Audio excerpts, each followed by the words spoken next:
Vamos lá, então, gente. Então, eu quero uma breve retrospectiva da última aula. Quem que vai nos ajudar aqui dessa vez? Vai ser o Edu, Bagatelo? O Leite. Vai ser a Raíssa? Quem vai ser? O Leite. Pode falar, Sofia. Não, deixa eu falar. Tanto faz, pode ser. Quer falar, Sofia? Alguém também queria falar. O Leite. Luigi? Pode falar então, Luigi. Depois a Sofia complementa. O Felipe. Felipe? Pode falar, Felipe. Não, eu ia pedir pra sua ajudante, só que a Sofia pediu e eu já fui várias vezes na aula de outros professores, então pode deixar ela. Tá bom. Vamos lá, Sossô?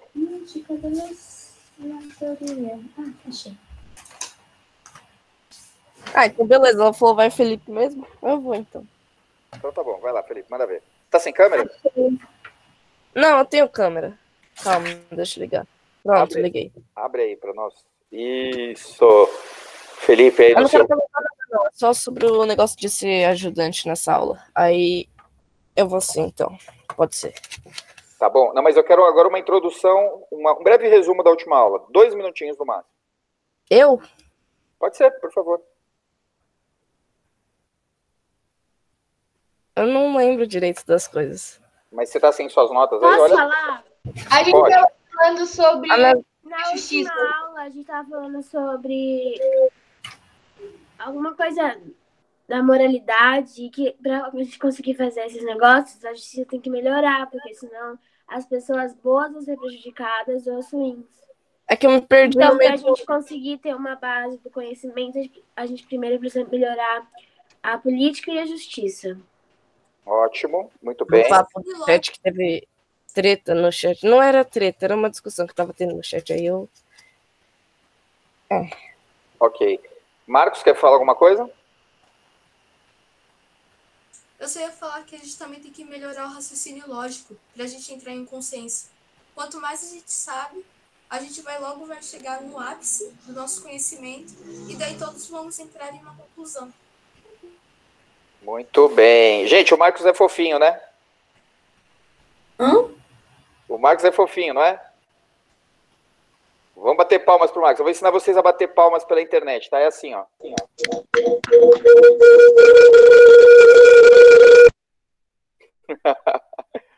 Vamos lá, gente. Essa concepção que vocês trouxeram, que o Felipe trouxe, que o Marcos trouxe, é a concepção do Platão, tá? Então agora eu vou fazer uma... Rebeca, desliga seu mic, por favor.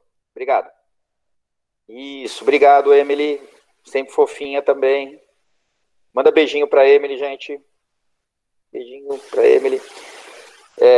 Então, assim, na concepção de Platão, toda vez que você faz alguma coisa, toda ação que nós temos, corresponde à ideia que nós temos daquela coisa, né? E a ideia que nós temos de alguma coisa é sempre a melhor ideia possível. O Platão sempre acha que quando nós temos uma ideia sobre algo, essa é a melhor ideia da qual nós somos capazes. Tá? Então, por exemplo, se uma pessoa é ladra, ela realmente acredita que roubar é uma coisa boa. Nunca uma pessoa que é ladra, né, nunca uma pessoa que é bandida, ela vai achar que roubar não é uma coisa boa. Aí você pode falar assim, bom, mas em que sentido que ela acha que roubar é uma coisa boa? Bom, ela pode achar que roubar é uma coisa boa para ela, porque ela vai obter um bem sem precisar trabalhar, por exemplo, sem precisar se esforçar, né? Então, para o Platão, a ideia sobre alguma coisa é sempre um bem, ainda que seja um bem meio defeituoso, tá? Certo? Então você pega, sei lá, um político corrupto, né? Por que ele pratica corrupção? Porque ele acha que aquilo é uma boa coisa a se fazer. Porque na cabeça dele... É o melhor para ele. Na cabeça dele, ele está agindo bem, tá? E aí fica a questão. Para que você haja bem, para que você haja corretamente, você precisa melhorar a sua concepção de bem. Se uma pessoa tem uma concepção de bem defeituosa, uma concepção egoísta, uma concepção muito rasteira, muito baixa, ela necessariamente vai agir mal, porque o conceito dela de bem é um conceito deturpado. Entenderam isso? Então, para o Platão, a gente nunca está agindo em desacordo com as nossas ideias. É um sisteminha simples. Eu tenho ideia sobre as coisas, por exemplo, eu tenho ideia do que é roubar, do que é matar e etc. Eu avalio isso como bem, né? Ah, roubar é bom. Por quê? Porque eu sou ladrão e eu não quero trabalhar e eu quero ter aquela coisa. E dessa maneira, já que eu considerei que roubar é bom, eu vou acabar roubando. Então, sempre existe essa correspondência entre as ideias e as nossas ações, né? Aí a gente pode chegar e questionar isso, falar, olha, mas roubar não é bom. Então, o que fazer? Esse cara ele precisa melhorar as suas ideias. E como se melhoram as nossas ideias? Com a Filosofia? Com a filosofia, exatamente. A gente vai... Quem que respondeu isso? A Júlia. Legal, Júlia. Por isso que a filosofia é tão necessária, porque ela vai fazendo com que a gente examine as nossas ideias e comece a perceber que elas poderiam ser melhores, né? Então, por exemplo, vamos continuar com um exemplo do ladrão. Se ele começar a fazer filosofia, ele vai começar da seguinte maneira: olha, roubar me parece um bem para mim, mas será que é um bem para aquele que está sendo roubado?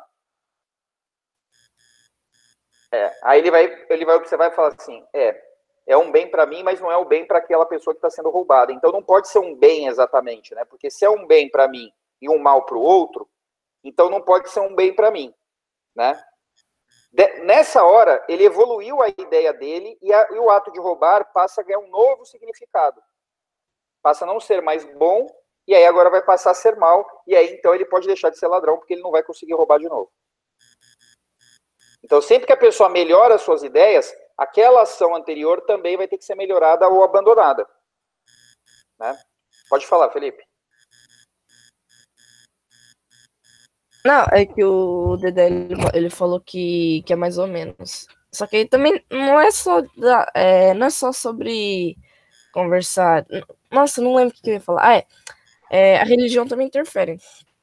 Por exemplo, se você é...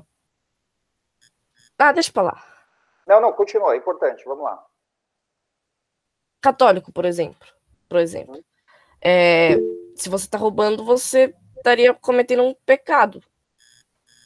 Sim. Isso seria algo ruim, mas deve ter algumas religiões que não se importariam muito com essas coisas.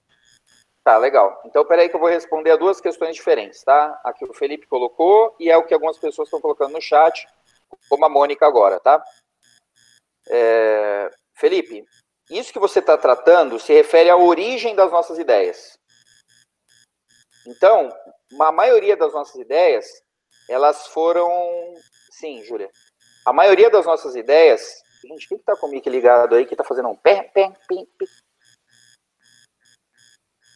Não sei, porque eu acho que se todo mundo... O meu tá desligado. Desliga. Tem algum mic aí que tá... Quem? Acho que é do Dedé, não sei. É do André, muta ele. Tá, mutei o André. Mas quando eu muto vocês conseguem voltar depois ou não? Sim. Sim, é isso meio ruim. Ah, legal. Agora parou. Era ele mesmo, eu mutei aqui. E... Bom, André, se não era você, sorry. Bom, o Felipe, as nossas ideias, elas vêm geralmente de várias fontes, né? Da educação que os nossos pais nos dão, da religião, da TV, dos nossos amigos, né? Nem todas as nossas ideias... Ah, tá bom, Júlia. Nem todas as nossas ideias, elas foram elaboradas do zero a partir de nós, né? Na verdade, é provável que a maior parte delas tenha vindo de algum lugar, as certas e as erradas, né? Então, a filosofia também atua, na verdade, ela atua exatamente sobre isso. Não importa muito de onde veio a ideia. Por exemplo, se você é cristão, então o cristianismo te comunica o que você pode e o que você não pode fazer, certo? Nesse momento, pode ser que você até tenha aceitado uma boa ideia e isso se converta numa boa ação. Mas a filosofia vai sempre checar essa boa ideia, entendeu? E se for uma ideia que seja boa, que seja válida, ela vai confirmar. Por exemplo, tem um filósofo alemão chamado Immanuel Kant, e vocês não precisam colocar na teoria, tá? Porque senão depois vai ficar confuso para vocês, mas é só como exemplo. E a gente vai voltar a vê-lo em anos posteriores. Mas tem um filósofo alemão chamado Immanuel Kant que ele vai dizer o seguinte: sempre que a filosofia moral examinar os 10 mandamentos, ela vai acabar concordando com eles. Por quê? Porque os 10 mandamentos que estão na Bíblia, para ele, tá? Eles são como se fosse uma síntese que nós chegaríamos normalmente por meio da reflexão filosófica. São verdades que realmente são boas, né? Então, assim, se você é cristão, você acredita que esses mandamentos vieram de Deus. Se você não for, você vai chegar a eles também por meio da reflexão racional. Todo mundo, se refletir racionalmente, vai concordar que não matar é uma boa coisa, né? Então, ok, né? Dá na mesma. Agora, Mônica e outras pessoas que comentaram que nem sempre é bem assim, né? Que talvez o ladrão saiba que não é uma boa coisa, mas que talvez ele roube mesmo assim. Isso não é Platão, tá bom? A gente vai ver que o Aristóteles vai concordar com isso que vocês estão dizendo, mas o Platão não. Então eu estou fazendo um recorte bem específico para vocês. Para o Platão, nossas crenças sempre estão associadas a uma ideia de bem, né? Que é o melhor a se fazer é aquilo, e as nossas ações sempre são materializações das nossas ideias. A gente está sempre colocando... Só um segundinho. A gente está sempre colocando em prática aquilo que nós acreditamos. Tá? Pode falar, Emily. Então, para Platão, para ele... Calma aí, eu não entendi muito bem essa coisa que você falou. Legal, eu vou reformular. Para o Platão, todas as nossas ações, elas estão realizando aquilo que nós achamos sobre as coisas. Então, se o ladrão está roubando, é porque ele acha que roubar é uma boa coisa.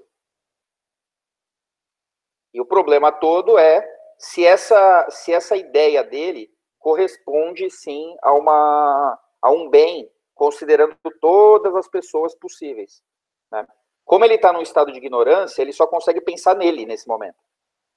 Mas se ele for filosofando, ele vai começar a trazer outras perspectivas. Ele vai olhar não só pela perspectiva dele que quer alguma coisa, quer aquele carro, qualquer NF tem a ver, eu não entendi. Qualquer forma tem a ver. Eu não entendi, Felipe. Melhor não saber. Tá. Então, assim, como ele ainda é ignorante, ele não faz filosofia, ele não filosofa, ele olha por uma perspectiva só, que é a dele. Ele quer aquele carro, ele não tem dinheiro para comprar, ele não tem uma perspectiva de ter o dinheiro para comprar, então, e ele quer esse carro no prazo mais curto possível, com menos esforço possível. Então, o que parece bom para ele? Bom, eu vou lá e roubo esse carro. Mas se ele começar a avaliar, e se ele começar a mudar a perspectiva dele e olhar sob o ponto de vista do interesse do dono do carro, talvez ele pense, puxa, mas aquele cara se esforçou tanto, comprou o carro e vai ficar sem o carro. Então, não pode ser um bem isso, porque na verdade está causando mal para outra pessoa. Nesse momento, ele melhorou a ideia dele, e ao melhorar a ideia dele, ele melhorou a ação dele. Então, Platão, antes dele se tornar um filósofo, ele pensava que todas as nossas ações não têm certo ou errado. E isso depende de você, por exemplo. Se você decide que é certo, é certo. Se você decide que é errado, é errado. É isso? Exatamente. Então, para ele, isso é muito importante, tá, gente? Para ele, para que serve a filosofia? A filosofia serve para melhorar a nossa moralidade. Porque na medida em que você vai progredindo na filosofia, as suas ideias vão melhorando. Se as suas ideias vão melhorando, as suas ações vão melhorando junto.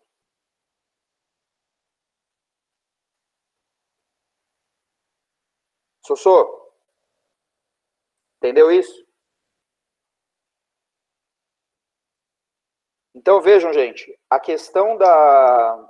Como é que é se todas as nossas ideias melhorassem, nosso pensamento também tem que melhorar?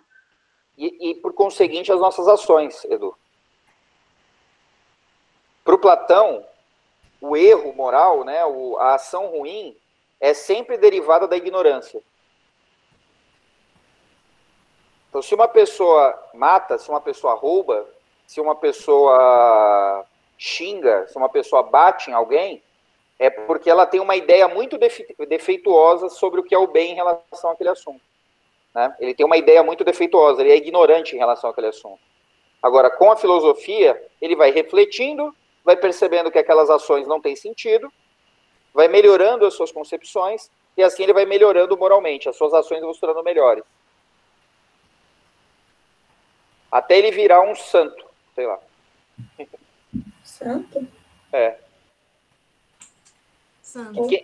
Porque quem que é o santo, né, dentro da tradição cristã? É aquela pessoa que é moralmente perfeita, né? Aquela pessoa que age sempre corretamente. E age corretamente porque ela tem concepções muito boas sobre as coisas. Ela sabe que matar é uma violência, ela sabe que roubar vai gerar sofrimento para aquela pessoa que foi roubada, ela sabe que ofender é uma coisa que machuca, então ela não faz essas coisas. Eu acho que, tipo assim, quem rouba sempre pensa no melhor dele mesmo, porque, supondo, ele tá sem carro, vou roubar, só que o momento que ele tá roubando, ele tá deixando a outra pessoa sem carro, então não muda nada pra ele. Mas se ele pensar, Edu, no ponto de vista da outra pessoa, talvez ele pare de roubar. Talvez não, certamente ele vai parar de roubar. Entendeu? Uhum. Isso para o Platão, gente. Eu quero que vocês escrevam isso na parede do quarto de vocês. Uma letra desse tamanho. Cristiano, e foi daí que surgiu, não faça com os outros o que você não quer que faça com você? Exatamente. Muito bom. Muito bom. Agora, gente, deixa eu colocar uma coisa de maneira bem importante, tá? Depois, alguém quer perguntar, eu vou liberar. Então, para Platão, gente, a filosofia, ela é o eixo da educação, ela é a principal parte da educação. Né? Por quê? Porque ela que efetivamente melhora as ideias das pessoas. E ao melhorar as ideias das pessoas, melhora as ações das pessoas. E ao melhorar as ações das pessoas, ela melhora toda a sociedade.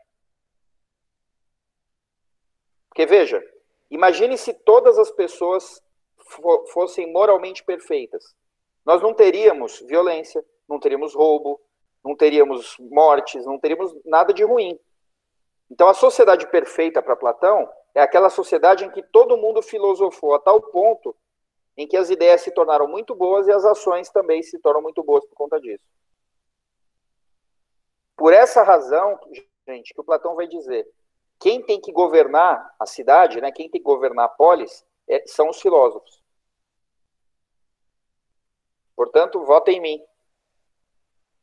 Professor Cristiano, vota em mim. Para vereador, para prefeito.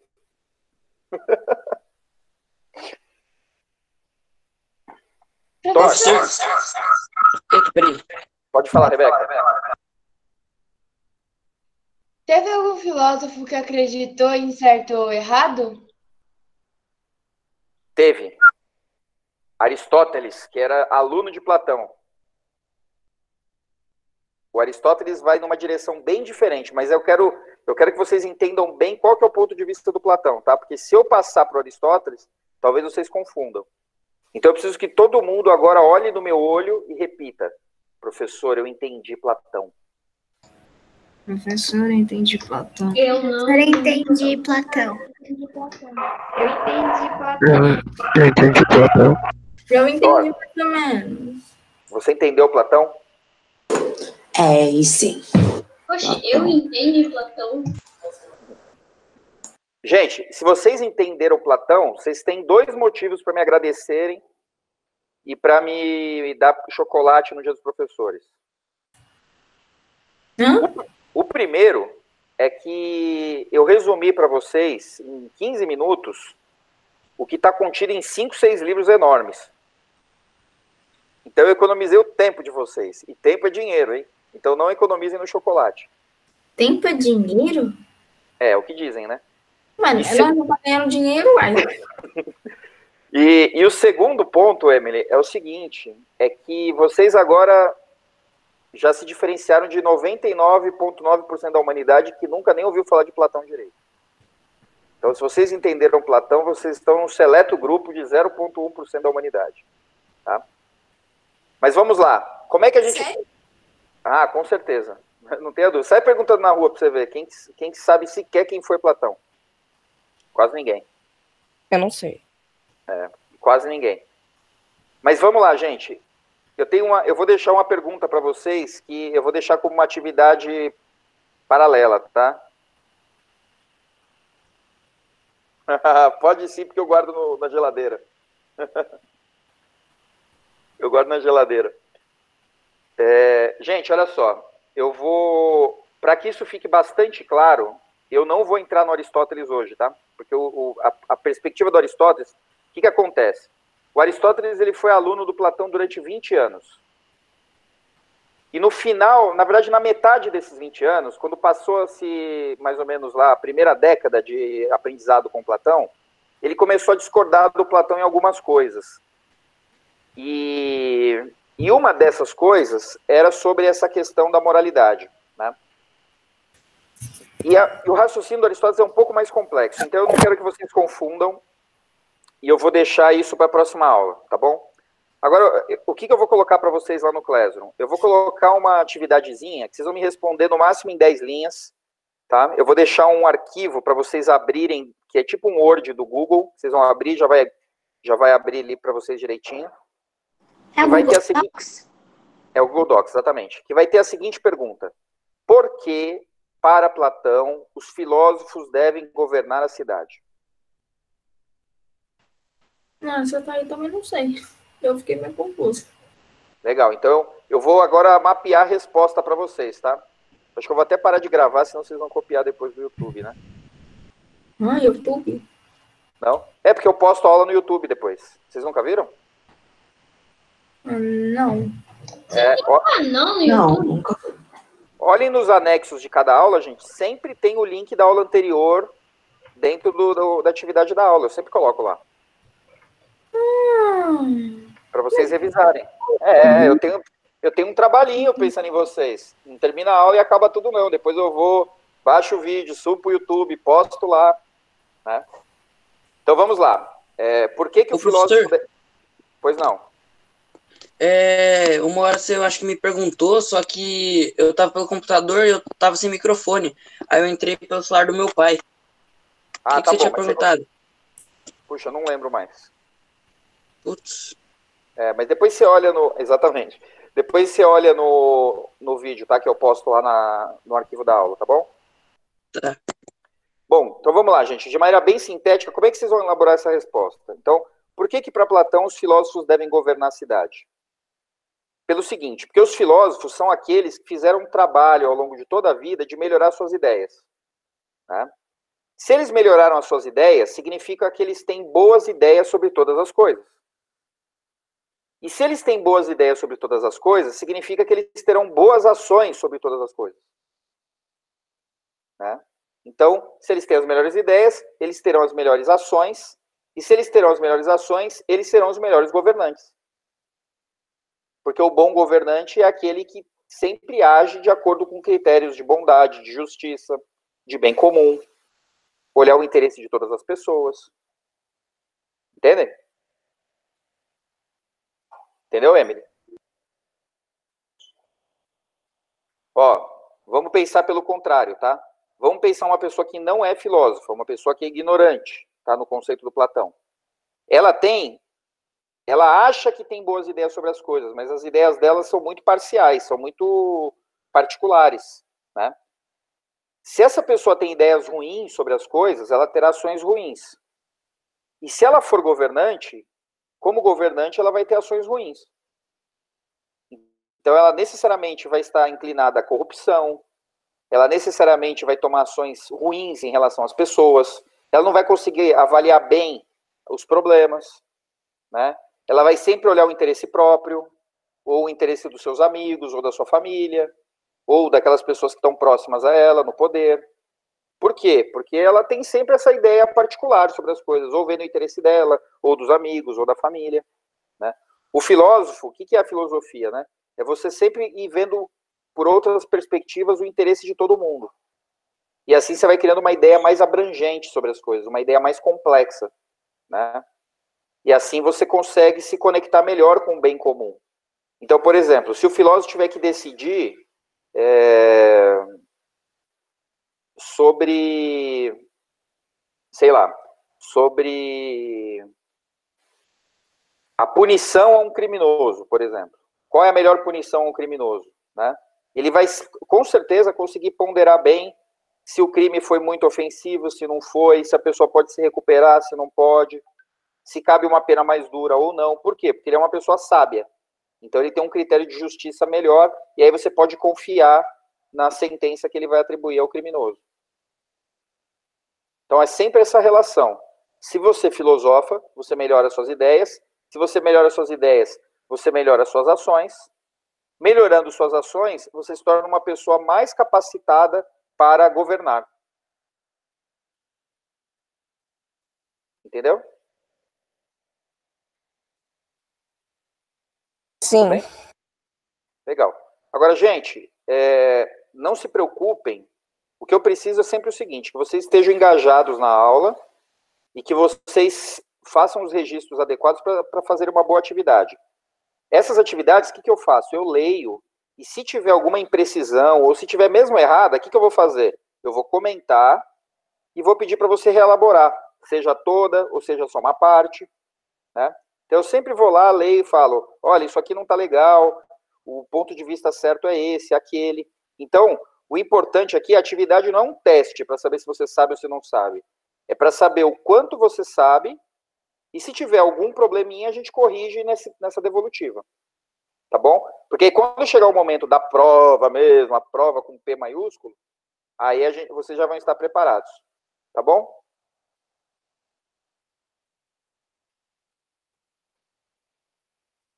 Não, eu não consta que Aristóteles era alquimista, mas eu falo um pouquinho da vida dele, tá? Vai ter prova? Eu acho que sim, né? A gente precisa ter um momento para consolidar tudo. Tá bom? Crianças, nós temos apenas 40 minutos. Vocês são muito fofútios. É sempre um prazer revê-los. E eu tô com saudade de encontrá-los pessoalmente. Espero que em breve isso aconteça. Sás. Tchau. Tá bom, Marcos. Vamos pensar nisso. Professor, Oi, pois não. é verdade que na filosofia existiu a pedra filosofal? Então, a pedra Ele era filósofo. a pedra filosofal é um conceito da filosofia da Idade Média, né? Eu posso explicar isso na próxima aula para vocês, tá bom? Tchau. Pode ser? Eu gosto de alquimia. Legal. Tchau, gente. Tchau. Eu falo isso na próxima aula, tá? Obrigado. Tchau, Tchau, professor. gente. Obrigado. Tchau, Júlia. Obrigado. Tchau, Nicole. Tchau, Sofia. Tchau, gente. Obrigado. Meu Deus, não gritou. Tchau, Rebeca. Tchau. Tchau. Nicole, obrigado. Valeu. Obrigado, gente. Obrigado, Emily. Eu entro no link da aula, só que nunca vai. Tá, depois você... Tchau. Obrigado. Tchau, professor. Tchau, obrigado. Tchau, Thor. Tchau. Tchau, Felipe.